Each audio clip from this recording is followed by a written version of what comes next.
क्या होती है और यण संधि के एग्जाम्पल्स देखेंगे, इन शब्दों की संधि विच्छेद सीखेंगे। तो आइए आज की वीडियो हम स्टार्ट करते हैं। देखिए यण संधि हम पहले पढ़ चुके हैं, एक बार यण संधि के हम नियमों को रिवाइज कर लेते हैं। क्या होती है यण संधि, क्या कहते हैं यण संधि में? यण संधि में कौन कौन से स्वर लिए जाते हैं? ई, लघु ई, दीर्घ ई, लघु ऊ, दीर्घ ऊ और ऋषि। तो जब हम ई और ई का मेल अन्य असमान स्वर के साथ करते हैं, अन्य और ई का मेल अन्य असमान स्वर के साथ करते हैं। अन्य असमान स्वर का मतलब 11 स्वर होते हैं। 11 स्वर में से अगर हम ई और ई को छोड़ दें तो बाकी के जो स्वर बचते हैं उनका मेल ई और ई के साथ करते हैं तो विकार आता है, और विकार आने के बाद क्या अक्षर हमारा नया बन जाता है? स्वर रहित या, यानी कि ई और ई बदल जाते हैं स्वर रहित या में। ठीक है। इसी तरह से जब हम ऊ और ऊ का मेल अन्य असमान स्वर के साथ करते हैं और यहाँ किसको छोड़ेंगे? ऊ या ऊ को छोड़कर, यानी कि हमको ऊ या ऊ के साथ नहीं करना है। ठीक है, वो तो हम कर चुके हैं ना दीर्घ संधि में, वो हमें यहाँ पे नहीं करना है। तो हम ऊ और ऊ का मेल ऊ या ऊ छोड़कर अन्य असमान स्वर के साथ करते हैं तो विकार उत्पन्न होता है और कौन सा अक्षर बनता है? स्वर रहित व बनता है, यानी कि आधा व बनता है। इसी तरह से जब हम री का मेल री को छोड़कर अन्य असमान स्वर के साथ करते हैं, किसको छोड़कर? री को छोड़कर अन्य असमान स्वर के साथ करते हैं तो हमारा जो अक्षर बनता है वो क्या बनता है? रा। तो बस ये 3 अक्षरों के नियम है। ई और ई के साथ मेल करेंगे तो या बनेगा, ऊ और ऊ के साथ मेल करेंगे तो वा बनेगा, और अगर री ऋषि के साथ मेल करेंगे तो रा बनेगा। अब ये कैसे बनते हैं इसके लिए हमें देखने पड़ेंगे शब्द और उनके संधि विच्छेद। तो आप यहाँ देखिए ये कुछ 10 शब्द हैं, हम एक एक करके इन सारे शब्दों को लेंगे और इनका संधि विच्छेद देखेंगे कि किस तरह से यण संधि लगाते हुए हमें यहाँ पर इनका संधि विच्छेद करना है। ठीक, सबसे पहले एक चीज देखिए कि इसकी पहचान क्या होती है। हम कैसे पहचानेंगे कि जो शब्द है वो यण संधि में है या दीर्घ संधि में है या वृद्धि संधि में है या अयादि संधि में है? तो पहचान के लिए यण की बात करेंगे, पहचान के लिए हम यण संधि की बात करेंगे। और ये पहचान क्या कहती है कि अगर किसी शब्द में या अक्षर आता हो या व अक्षर आता हो या बोल सकते हैं या त्र अक्षर आता हो, कौन सा अक्षर आता हो? त्र अक्षर आता हो। अगर किसी शब्द में या अक्षर हो, व अक्षर हो, त्र अक्षर हो और उनसे पहले एक आधा अक्षर हो, आधा मतलब स्वर रहित अक्षर हो कोई सा। एक बार फिर से रिपीट कर रही हूँ, अगर किसी शब्द में या हो, व हो या त्र हो और इनसे पहले कोई आधा अक्षर हो तो आप समझ लीजिए कि वहां पर कौन सी संधि होगी? वहां पर यण संधि होगी। ठीक है, जैसे एग्जाम्पल देखिए, एग्जाम्पल में यहाँ पे लिखा हुआ है यद्यपि, तो यहाँ पर यह अक्षर है, ठीक है, उससे पहले आधा अक्षर है, तो ये कंडीशन फुलफिल हो रही है, इसका मतलब इस शब्द में यण संधि लगेगी। यहाँ देखिए, यहाँ पर यह अक्षर है, उससे पहले आधा अक्षर है, यण संधि का शब्द हुआ। यहाँ देखिए यह अक्षर है, इससे पहले जो आधा अक्षर है वो ये है, ऊपर आधा अक्षर है, तो यहाँ पर भी यण संधि है। यहाँ यह है, उससे पहले ता है, यहाँ पर भी यह है, उससे पहले ता है, यहाँ पर व है, व से पहले आधा अक्षर है तो यहाँ पर यण संधि है। यहाँ देखिए व है और उससे पहले आधा अक्षर है, यण संधि है। यहाँ पर यह है, उससे पहले आधा अक्षर है, यण संधि है। यहाँ पर यह है, उससे पहले आधा अक्षर है, यण संधि है। यहाँ पर भी यह है, उससे पहले आधा अक्षर है, यण संधि है। तो मतलब अगर किसी शब्द में या होगा या व होगा या त्र होगा, उससे पहले अगर आधा अक्षर होगा तो वहां पर कौन सी संधि होगी?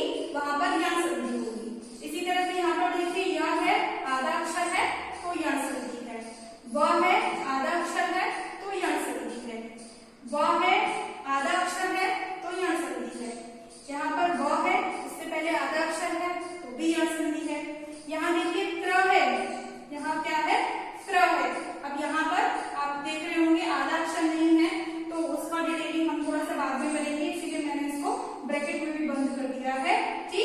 यहाँ पर त्र है, यहाँ पर त्र है, यहाँ पर भी त्र है। आधा अक्षर कैसे आएगा वो हम आपको समझाएंगे।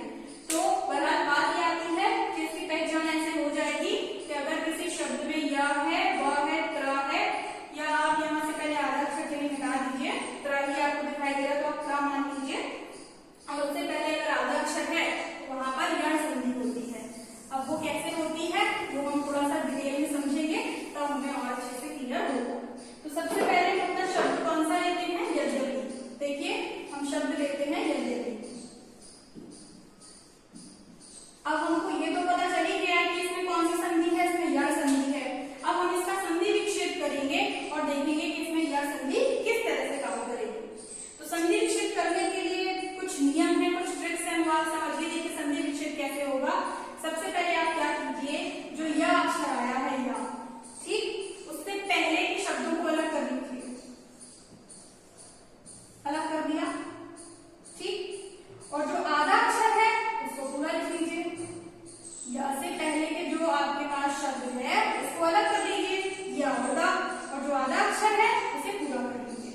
ठीक है, अब इस पर एक मात्रा लगेगी, और वो कौन सी मात्रा लगेगी, वो वाली मात्रा लगेगी जिस मात्रा की वजह से यह बनता है। तो अब यहाँ देखिए कि यह किसकी वजह से बनता है, ई, और ई की वजह से बनता है।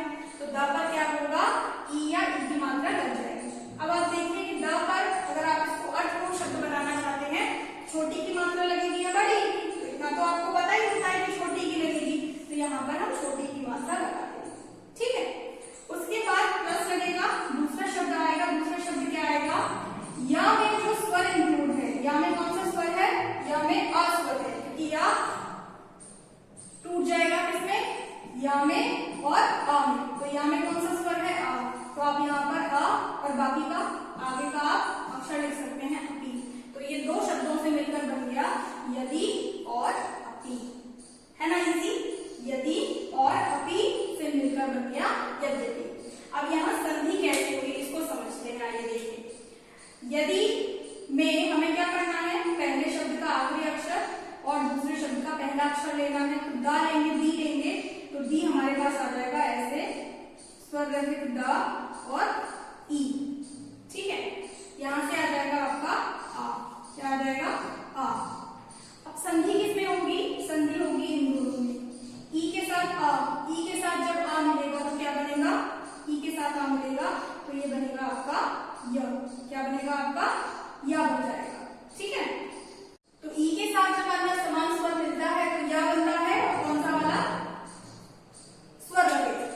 अब या के साथ स्वर कौन सा आता है, जो शब्द जो स्वर होता है वही स्वर की मात्रा या के साथ लग जाती है। तो या के साथ जब आ की मात्रा लगेगी तो या हो जाएगा पूरा।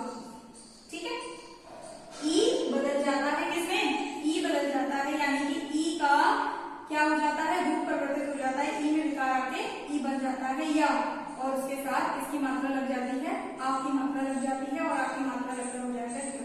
तो आपके पास अब नया अक्षर क्या आया, यहाँ पर रह गया आपका द, और द के साथ हो गया या। मतलब ये और ये मिलकर, ये और ये मिलकर ये हो गया दिया। तो अब आपका नया शब्द क्या बना, यहाँ से दिया या, ठीक, यहाँ से ये दिया हो गया और ये हो गया पी। तो आपका ये शब्द बन गया यद्यपि। ठीक है, तो इस तरह से संधि विक्षेप यद्यपि का होगा। यद्यपि का मतलब क्या होता है, यद्यपि का मतलब होता है यदि, या बोल सकते हैं हालांकि, ऑल्दो। ठीक, एक और एग्जांपल लेते हैं, उससे थोड़ा सा और ज्यादा क्लियर होगा। अगला शब्द है आपका देव्यर्पण।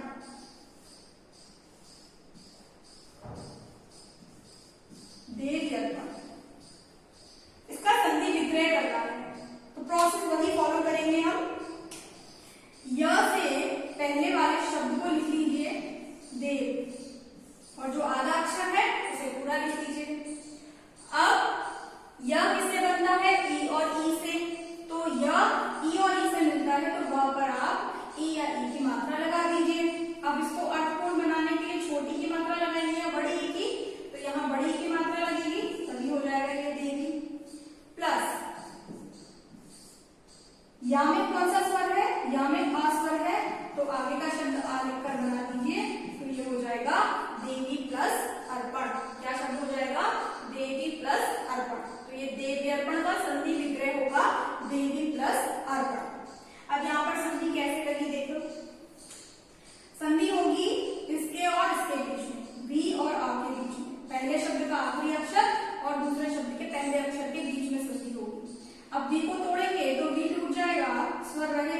वा में प्लस ई में, और जो आ है वो आ रहेगा। अब वा तो वा की तरह ही रहेगा, ई बदल जाएगा किसमें, या में, और आ की तरह रहेगा। अब ये हो जाएगा वा और या और आ का आपस में मेल हो जाएगा, तो ये हो जाएगा या, तो ये शब्द बन जाएगा व्या। और वही हमने यहाँ पर किया, हमने यहाँ पर व्या बना दिया, तो शब्द हो गया देव्यर्पण। क्लियर हो गया आपको, देव्यर्पण यानी कि देवी को अर्पण, जो चीज आपने देवी को अर्पण कर दी वो हो गई देव्यर्पण।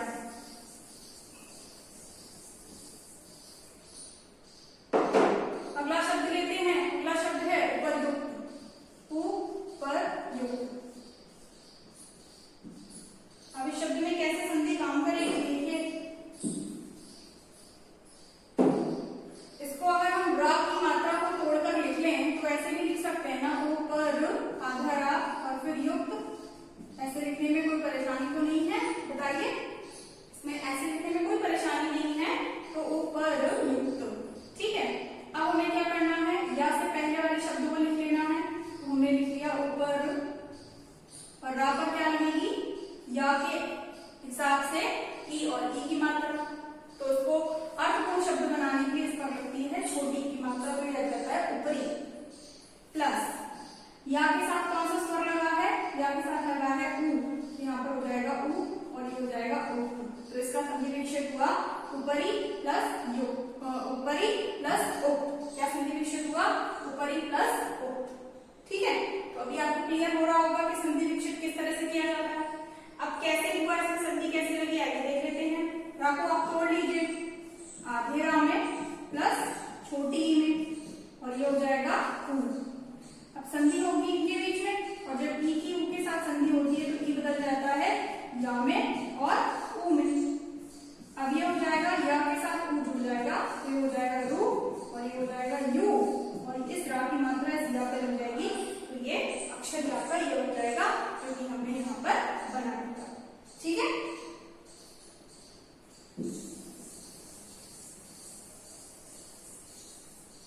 अगला शब्द लेते हैं, अगला शब्द है प्रत्येक। अब हम जल्दी जल्दी पढ़ेंगे इसको। अब प्रत्येक शब्द को अगर आप ब्रेक करोगे तो कैसे ब्रेक होगा, देखिए, इसको लिख लीजिए प्र तो, है ना, या के हिसाब से इसमें कौन सी मात्रा लगेगी, ई की या ई की, तो प्रत में कौन सी मात्रा लगती है, छोटी ई की, तब यह पूर्ण शब्द बनता है प्रति। अब यहाँ दूसरा शब्द क्या है, यहाँ पर कौन सी मात्रा लगी है, ए की, तो ये हो जाएगा एक। तो जो आपका प्रति शब्द है, प्रत्येक शब्द है, वो दो शब्दों में टूटेगा। पहला शब्द है प्रति और दूसरा शब्द है एक। अब आप इसका संधि विच्छेद कर सकते हैं, करके देखिए इसका संधि विच्छेद कैसे होगा, इसमें संधि कैसे लगी। विच्छेद तो हम कर ही चुके हैं, देखिए, ता को तोड़ेंगे तो ये टूटेगा ता प्लस ई में, और ये है ए में, और जब ई की ए के साथ संधि होती है तो क्या होता है, तो बन जाता है या, और या पर ए की मात्रा, तो ये क्या हो जाएगा, ये हो जाएगा ते, और वही ते हमने यहाँ पर लिख दिया है। ठीक है, चलिए अगला शब्द लेते हैं, और अगले शब्द में देखते हैं संधि किस तरह से काम कर रही है।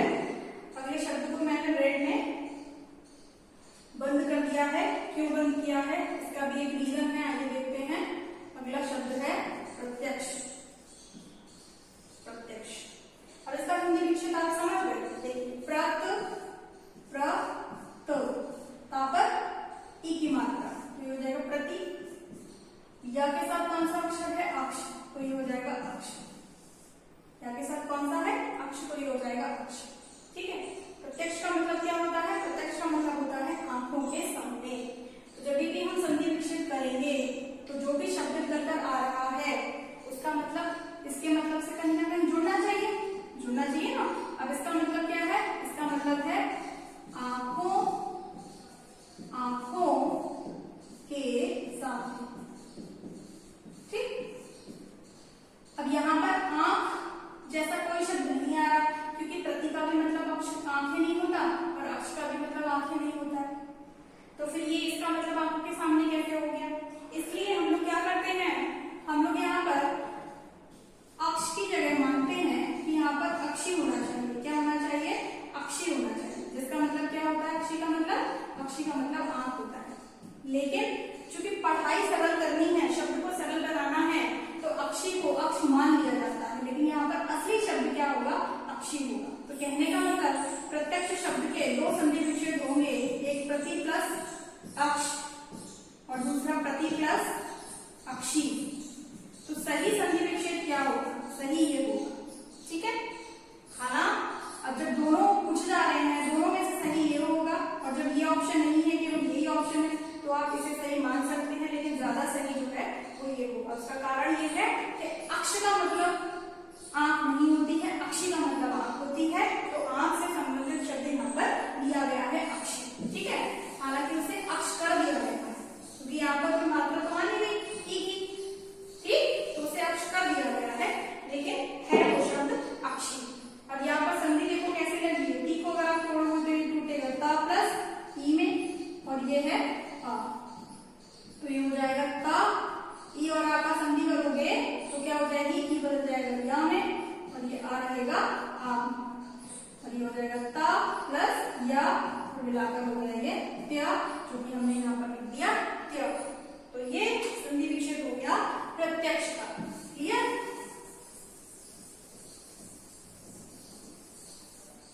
इसी तरह से अगला शब्द लेते हैं हम स्वच्छ, स्वच्छ।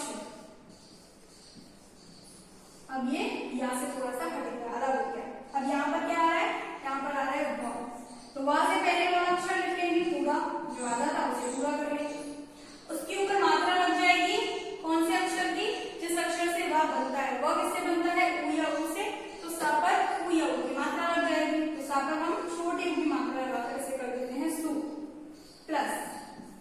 अब व में कौन सा स्वर है, अ है, तो ये बन जाएगा अच्छ। यहाँ पर भी वही चीज है कि अक्ष शब्द का तो कोई मतलब होता नहीं है, तो इसलिए क्या लिख देते हैं, इसे अच्छा लिख देते हैं, ठीक है। हालांकि यहाँ पर छा नहीं है, लेकिन संधि विच्छेद जब हम करेंगे तो यहाँ पर अच्छा लगा दिया जाता है।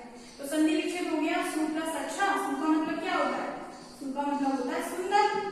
तो जो चीज सुंदर भी हो और अच्छी भी हो, जो चीज सुंदर भी हो और अच्छी भी हो, वो चीज क्या होती है, वो चीज होती है स्वच्छ। देखते हैं इसका संधि विच्छेद हमने कैसे किया और उसमें कैसे संधि लगी। अब सा है, सु है, उसको तोड़ोगे तो ये टूटेगा सा प्लस उ में, और ये क्या है आ। तो जब उ की आ के साथ संधि होती है तो क्या होता है, उ बदल जाता है व में, और ये हो जाता है आ। अब व में बदलेगा तो क्या हो जाएगा, ये सा हो जाएगा, व के साथ आ मिलकर वा हो जाएगा, तो आपका ये शब्द बन जाएगा स्वा, जो कि हमने यहाँ पर लिख दिया स्वा। सारे ही शब्दों के संधि विच्छेद एक ही तरीके से होते हैं, कहीं कोई बहुत बड़ा अपवाद जो है इसमें नहीं आता है, बहुत आराम से आप इसको कर सकते हो, ठीक है। अगला शब्द लेते हैं अन्वय। अन्वय का जो मीनिंग है वो वंश भी होता है ना, अन्वय का मीनिंग संबंध भी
बड़ी की, छोटी की मात्रा लगेगी, हो जाएगा नी।